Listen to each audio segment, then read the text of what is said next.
My name is Marco Peterman and I'm Butchery Operation Manager for Ginger Pig, and I'm here today to give a butchery demo for the postgraduates. Today we've got a full quarter of beef and we're gonna cut that in several primals, and what we're going to do different about today is getting some hidden steaks out of here, like a feather blade, so we'll be making flat iron steak of that, and some underblade steak, which normally in the UK they tend to end up in stewing beef, but you can actually pan fry them for like 5 or 6 minutes and you have a steak out of there. Just gonna be looking at a few different cuts in general. Well, as a little boy I wanted to be a truck driver or a policeman, and then as you start eating more, you do a little bit more cooking, you realize meat is a really big part of a meal. If you go to restaurants, look at steakhouses now in London, like Hawksmoor, Barbacoa, Higgs. Steak is really exciting. So even then, I always had to think everybody's got to eat. So there must be a good future in it, because we're still, well, we had our ups and downs, of course, in the meat industry, but it is in general a very diverse industry. That's what I like about it. In the UK, or in general, even as you can hear, I'm from Holland, a lot of the butchers, they get in the trade by family, so their fathers or their grandfathers have been a butcher. My family, both mother's and father's side, there's actually nobody at all in the butchery. It just started off as a Saturday job. First one was chopping up beef hearts, just makes it, yeah, you get all the cleaning jobs and the job really nobody wants, and slowly grew into it. So after college I went to, at the time in Holland you have a really specific meat college.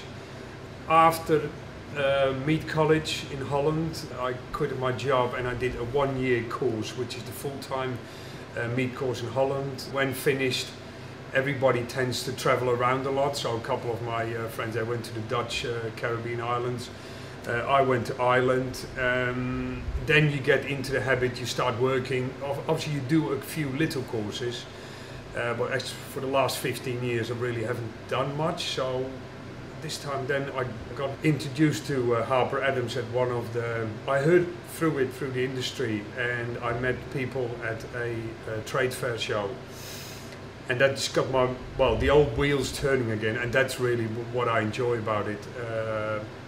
That you realize, I realized how lazy I've been with reading books, and you just learn so much from it. It's not even, so today we have 22 students, we're doing something with meat. Some will have some experience with meat, some won't. But then the research you have to do afterwards for your papers, and that is really interesting. And yeah, you learn a lot from it, or at least I've learned a lot from it. I've started the 2nd year now. The first assignment's got nothing to do with meat, so in the beginning we were all a bit like, well, apprehensive, what is this going to be?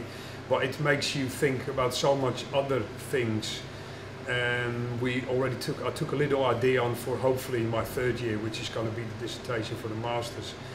Do a little bit of research of something you really like, and well, to give you an example, the assignments this year will be focused on your own work as well. We are building a new cutting plant, so stuff like that, which I've learned last year, and what we will be teaching this year, I think, yeah, I can use that. It's just that you've been taught a different way of thinking, rather than from the industry where you come from, which is really helpful. Well, I've always been involved directly with small teams, so running a butcher shop or a big meat department at Costco wholesale, and now you're in operation, so you're thinking a little bit about the bigger part. So for the next 5 years I would really like to involve in that. We literally last week we just opened a new shop. The plan for next year is another 2 or 3, so the role will get bigger and bigger. I have no idea what the future brings, so, but I think it will be good, so I'm looking forward to it.